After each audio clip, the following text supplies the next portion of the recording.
Monsieur le ministre, merci d'être venu à l'heure. D'ailleurs, je tiens à vous remercier d'être venu ici, chez vous, parce que c'est le cadre, c'est un peu chez vous, vous le savez, cet espace de liberté de la presse internationale qui fait honneur à la France et qui en agrandit l'image. Au moment où... Oui, c'est pas rien, c'est pas grave, pourtant c'est pas moi, c'est le monsieur le ministre. Au moment où des périls conjoncturels menacent l'existence de ce centre qui, comme... Excusez-moi, c'est pas grave, c'est pas grave.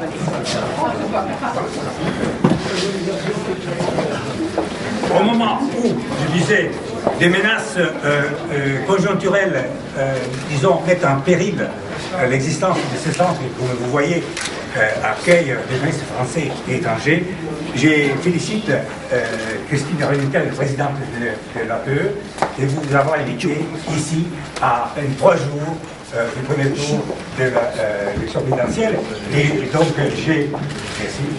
Et donc, je demande à Christine Renutel d'avoir l'honneur de poser la première question à M. Juppé. Merci. Bien, eh bien écoute, à mon tour en effet de remercier Alain Juppé d'avoir répondu à l'invitation de l'Association de la presse étrangère. Je rappelle que cette rencontre s'organise dans le cadre des élections présidentielles. Il était temps, nous sommes à J-3, il est vrai que nous avions reçu pour les principales formations ou le candidat ou un représentant. Et la France Forte me disait on va te déléguer quelqu'un, tu vas voir, et on a eu le meilleur, le plus adapté. Merci d'être présent. Alors, avant de permettre à nos confrères de vous poser leurs questions, et l'actualité ne manque pas, je pense, de questions à poser, je voudrais vous demander quel bilan vous feriez de la politique internationale de Nicolas Sarkozy. Alors, je ne sais pas si ce micro marche. Oui, très bien. D'abord, je voudrais vous remercier de votre invitation et de votre accueil, Madame la Présidente. Et je suis très heureux d'avoir l'occasion de m'exprimer au nom du candidat que je soutiens devant la presse étrangère. Pour répondre directement à votre première question, je résumerai ma conviction en disant que durant ces 5 années, le président Sarkozy a fait entendre haut et fort la voix de la France partout dans le monde. Et que le bilan de son quinquennat est donc, de mon point de vue, en matière de politique étrangère, extrêmement positif. C'est vrai pour ce qui concerne l'Europe, où beaucoup d'invitation. Manque de cadre. Il y a beaucoup, oui. Je disais donc d'abord l'Europe, de la vie générale, y compris de certains de nos propres adversaires. La présidence française de l'Union européenne au 2e semestre de l'année 2008 a été un grand succès. Et au-delà de cette présidence, le travail qui a été effectué par Nicolas Sarkozy, avec Angela Merkel, puis avec l'ensemble des partenaires, pour faire face à la succession de crises sans précédent qui se sont accumulées depuis 2008, a été également salué pour la vision, la capacité de réaction, la ténacité dont a fait preuve le président de la République, tout ceci aboutissant après des délais qui peuvent être jugés longs, bien entendu, mais pour se mettre d'accord à 27 ou à 25, il faut du temps. Tout ceci a abouti à 2 traités extrêmement importants, adoptés à la fin du mois de janvier et dont la ratification est aujourd'hui en cours. On y reviendra. Je veux aller à l'essentiel dans cette première réponse. Deuxième axe fort de la diplomatie française pendant cette période, aussi vite que les autres, sans plus d'hésitation que les autres grandes puissances, parce que tout le monde a été pris par surprise, la France a, je crois, réagi avec cohérence et détermination face à ce qu'il est convenu d'appeler les printemps arabes.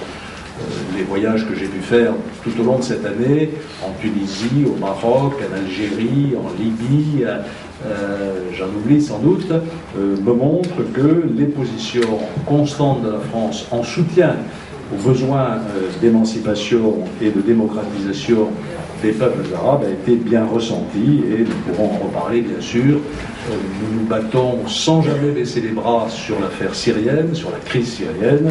Hier, le groupe consacré à la coordination de notre action en matière de sanctions s'est réuni à Paris, a été un grand succès. Et cet après-midi, à 18h, j'accueillerai 13 ou 14 de mes collègues ministres des Affaires étrangères ou leurs représentants pour faire le point de l'initiative et de la mission de Kofi Annan. Enfin, troisième élément où je vois des progrès très significatifs, c'est l'Afrique, où, là encore, la France a, sous l'impulsion de Nicolas Sarkozy, tourné la page de ce qu'on a appelé très longtemps la France-Afrique, en définissant une ligne de conduite extrêmement claire, qui consiste à soutenir partout la démocratie et l'état de droit, et à s'appuyer sur les organisations régionales auxquelles il incombe de prendre les initiatives nécessaires. Ça a été vrai en Côte d'Ivoire, où nous avons assumé un mandat fixé par les Nations Unies.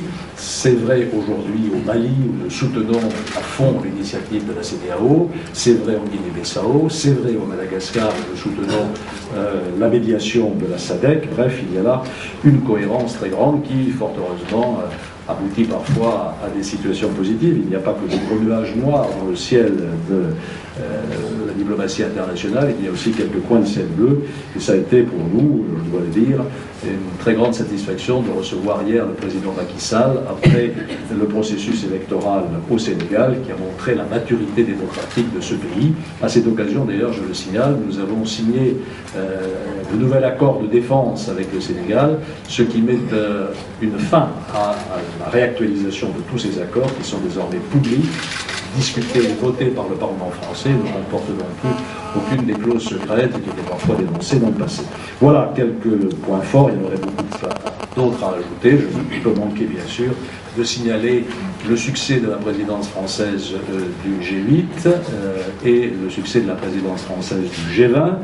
Le G8, j'étais à Washington la semaine dernière pour la réunion présidée par les États-Unis d'Amérique, qui ont pris donc la présidence aujourd'hui, et j'ai pu constater avec beaucoup de satisfaction que les Américains poursuivaient la mise en œuvre du partenariat de Deauville, qui est une des réponses les plus pertinentes que nous puissions apporter aujourd'hui aux difficultés des pays en transition démocratique. Le G20 a aussi abouti à des résultats extrêmement importants dans de nombreux domaines. Voilà, donc pour simplifier ce que je pourrais dire de cette diplomatie, j'ajouterai d'ailleurs que la meilleure preuve que nous avons bien travaillé, c'est que le discours de politique internationale du candidat socialiste me frappe par l'absence complète de toute idée nouvelle en matière diplomatique.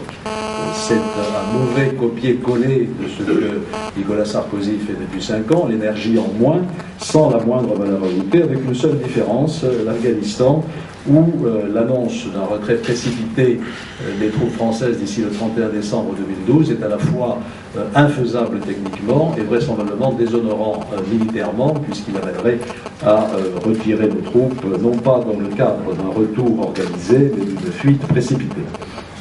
Merci beaucoup, Monsieur le ministre.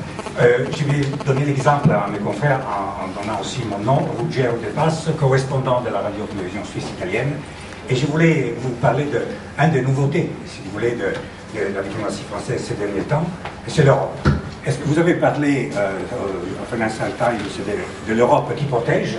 Et donc c'est une nouvelle peut-être notion, d'autant plus qu'il y a les risques que la France ne paye pas ses contributions si on ne va pas vers une politique à la française, c'est-à-dire Schengen. La France ne payera pas ses contributions. Oui, c'est une nouveauté. Non, c'est-à-dire, j'ai entendu. La France a toujours payé ses contributions. Ah, vous parlez de Schengen, oui. Schengen. Alors, il ne s'agit pas de payer ses contributions, il s'agit éventuellement de prendre une mesure. Sur l'Europe, j'ai fait ce matin un blog pour réagir à ce que j'entendais sur les ondes, parce qu'en ce moment, c'est merveilleux, hein, ces commentaires qui se succèdent sur les chaînes d'information continue du matin au soir, avec des observateurs qui très souvent répètent la même chose que la veille, c'est tout à fait extraordinaire. Et j'entendais sur une de ces chaînes de radio dire qu'on ne parlait pas de l'Europe dans cette campagne. Alors, les bras m'en sont tombés.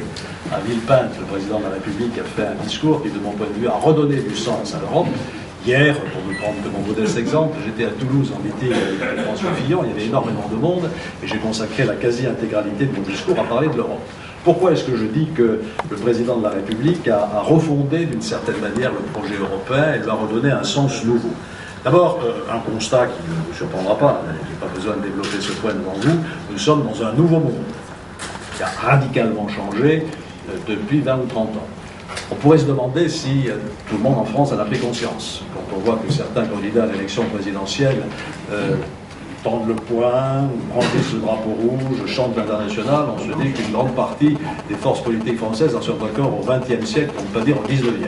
Donc essayons de marcher avec le XXIe, nous sommes dans un monde nouveau, c'est un monde global, je ne développe pas, c'est un monde multipolaire, je ne développe pas, c'est un monde instable et dangereux, je ne développe pas. Dans ce monde, il va de soi que l'identité des nations est plus forte que jamais, et que nous y sommes attachés. Mais que, pour un pays comme la France, il n'y a pas d'autre voie pour préserver cette identité que de travailler avec ses partenaires dans le cadre d'une Europe forte, d'une Union européenne renforcée.